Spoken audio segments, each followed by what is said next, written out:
Welcome to Witches in Yoga Pants, your cozy corner of the cosmos where modern magic meets everyday life.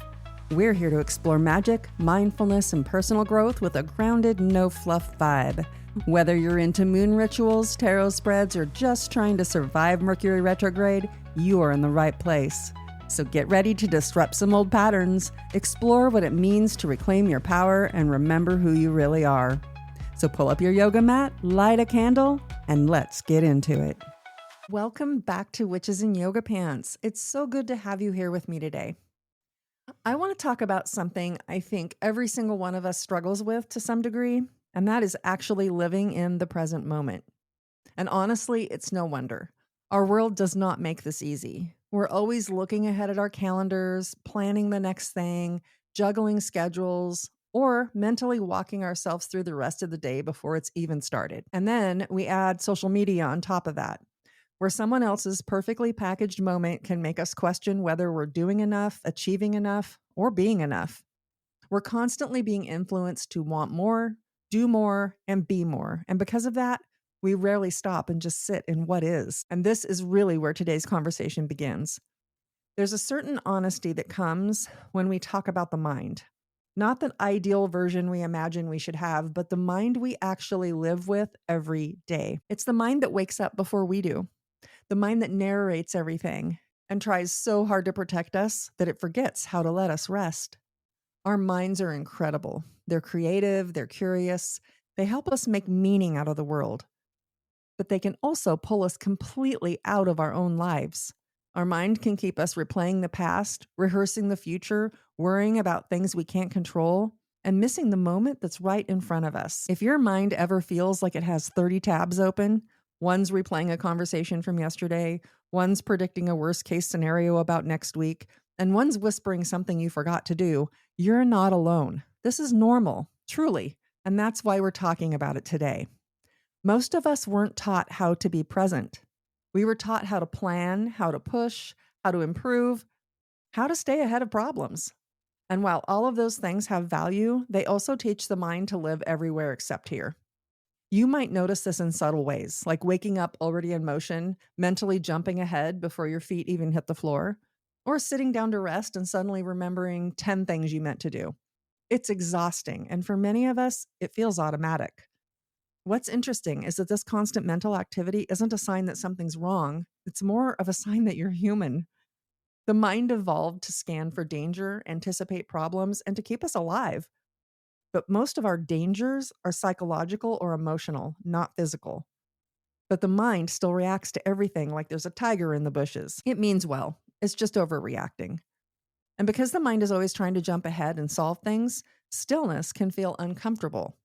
When things get quiet, the mind panics a little. It doesn't know what to do without something to chew on. So it throws out ideas, reminders, worries, scenarios, anything to stay busy. But here's the thing. You don't have to jump and fix this by forcing your mind to be quiet. You can fix it by changing your relationship with your mind. You fix it with awareness. There is a term in Buddhist teachings called monkey mind, and it describes exactly what most of us experience daily. The mind swinging from thought to thought, grabbing onto whatever appears next. And this might feel like a flaw, but it's not. It's how our mind operates when it doesn't have guidance. But the problem really isn't the monkey mind, it's that we have not learned that we don't have to obey it. Your mind offers thoughts, but you get to decide which ones get your attention.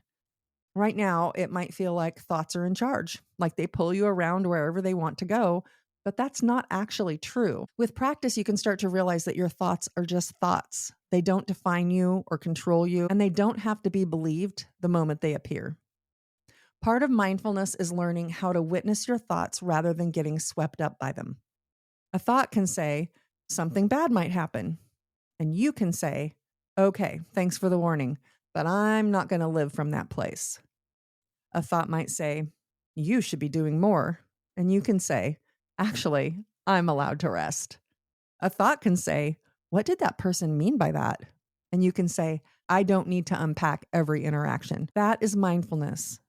Mindfulness doesn't have to look like silence, perfection, or sitting cross-legged for hours. One of the biggest reasons we struggle with presence is because the mind loves to time travel.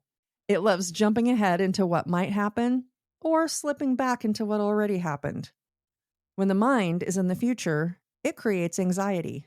When the mind is in the past, it often creates heaviness, regret, guilt, or even shame. None of this is happening in the present moment, but the body doesn't know that. If the mind imagines a scary scenario, the body responds to it like it's real. When the mind revisits an old pain, the body feels it again. You can be perfectly safe on your couch and your body's bracing for impact because your mind wandered into fear. This unfortunately keeps our nervous system dysregulated, and that's why coming back to the present moment is so important. The present might not always be easy or peaceful, but it's real. And it's the only place where your nervous system can regulate, where your intuition can speak, and where you can actually experience your life instead of thinking about it. So, let's talk about what actually happens when the mind starts spinning into the future or dragging you back into the past, and why it feels so hard to stop. Most of the time, your mind isn't trying to make you miserable. It's trying to help you. It's scanning ahead to anticipate problems because it wants to keep you safe. It replays old memories because it wants to make sure you don't repeat past mistakes. It jumps into what ifs because it believes that preparing for the worst will somehow soften the blow. It's doing its best. It's just using the wrong tools. Thinking about something over and over doesn't prevent it. Replaying a mistake doesn't undo it. Trying to prepare for every possible outcome doesn't make life more predictable. It just makes you tired. This is where many of us get stuck. We use thinking as a form of control because at some point in our lives, thinking did help us feel safer. Maybe you grew up having to anticipate other people's moods. Maybe you've been in situations where you didn't have a lot of stability. Maybe your mind learned very early that being prepared felt safer than being surprised. So your mind still does that, even when you're no longer in that environment. Understanding this doesn't magically quiet your thoughts, but it does soften the way you relate to them. Instead of fighting your mind, you can start to understand why it's doing what it's doing. And that understanding creates room for choice. It can give you the ability to say, I know why you're reacting this way, but we don't have to live there. Something that doesn't get talked about enough when we talk about overthinking is the nervous system. Your body has two primary modes: a mode for safety and connection, and a mode for stress and survival. When your mind perceives that something is a threat, even an imagined threat, your body reacts as if it's happening right now. Your breath changes, muscles tense, heart rate increases, your senses sharpen. The body doesn't wait to see if the threat is real, it mobilizes the moment the mind sends signals of danger. This is why overthinking feels physical, because it is physical. The good news is that this works in the opposite direction too. When your body begins to feel safe, your breath will deepen, your shoulders relax, your jaw unclenches, the mind will follow. It doesn't need to work so hard, and it doesn't need to stay on high alert. This is why presence is so powerful. It regulates your body, and a regulated body creates a calmer mind. If stillness feels uncomfortable for you, let me tell you something that might surprise you. Nothing's wrong. When you sit quietly, you finally hear your own internal atmosphere. You'll notice the tension you've been ignoring, you feel the emotions you've been postponing, and you hear the thoughts that you've been too busy to notice. And that revelation can feel overwhelming if you think that you're supposed to fix everything that comes up. But mindfulness isn't necessarily about fixing, it's about noticing. It's about giving yourself room to feel the things without immediately judging or analyzing or jumping to correct them. If your first attempt at slowing down feels uncomfortable or unsuccessful, that doesn't mean mindfulness isn't for you. It means you're human, and it means you're waking up the parts of yourself that have been asking for your attention. You don't have to sit perfectly still, you don't have to clear your mind, and you don't need a meditation cushion or a quiet house. Presence is simply the practice of returning again and again to what is happening right now. You can begin doing this by noticing your breath. Notice your thoughts without jumping into them. Notice when you've drifted and guide yourself back with kindness instead of frustration. Presence is not about perfection. It's about being willing to show up for your own experience in real time. And this is where the body becomes your anchor. Your body cannot go into the past or the future. Only the mind can do that. So when you bring awareness back into your body, even for just a few seconds, you bring yourself back into reality. You're simply reconnecting with the part of you that lives in the now. And that's where grounding actually happens. So let's talk about what presence actually looks like in everyday life. Not the version we see on people's Instagram, but the real, busy human life version. A lot of people think mindfulness has to be this big, dramatic lifestyle shift. They've imagined they need an hour every morning to meditate, journal, stretch, breathe, or just sit in perfect silence. And for some people, that works. But for most of us, life is loud. Kids exist, pets exist, jobs exist, stress exists, and our phones exist. Mindfulness doesn't require special conditions, and it's not fragile. It can live inside your real life. Presence shows up in tiny returns. 2 seconds here, 10 seconds there. You're not trying to create a whole new life. You're just practicing coming back to yourself in the life you already have. It can look like these small moments. Come back to your breath before you answer the text. Notice your shoulders and let them drop while you're doing dishes. Feel your feet on the ground while you're waiting in line at the grocery store. Pause before you pick up your phone out of habit. These tiny moments are what retrain the nervous system, and they're small, but they add up. This is how presence becomes a rhythm instead of a task. And the more you practice these small returns, the more you notice when you've left yourself. Not in a self-critical way, but in a gentle, oh, there I go again kind of way. That awareness, that moment of noticing, is the doorway back in. One thing I really want to emphasize is that mindfulness doesn't look the same for everyone. We all process the world differently. We all have different energetic patterns, and you don't need your human design chart in front of you to understand this part. I'm going to keep it simple. Some of us absorb everything around us, other people's moods, stress, tone, tension. And for these people, the mind often spins because it's trying to organize information that didn't originate inside of them. If this is you, mindfulness might look like regularly checking in with your body and asking, is this mine? Is whatever I'm carrying right now actually mine? Others generate a lot of their own mental energy. You think deeply and you analyze and replay things. You process internally. Your mind is active because that's how you're built. If this is you, mindfulness might be about softening the edges of that process and remembering that not every thought needs to be solved. Some people get quick hits of intuition, and your mind often swoops in afterward and tries to explain or validate what you already know. For you, mindfulness might look like noticing your first internal response and trusting it. And if you're someone whose emotions naturally move in waves, your mind might make stories about those waves, thinking something is wrong when you're simply in a low. Mindfulness for you might be recognizing that your feelings shift, and none of those shifts need instant interpretation. Here's the point. Mindfulness works best when it matches who you are, not who you think you're supposed to be. Now, we need to talk about something that affects every single one of us, our relationship with our phones and the digital world. Here's the truth. Our minds were not built for this much input.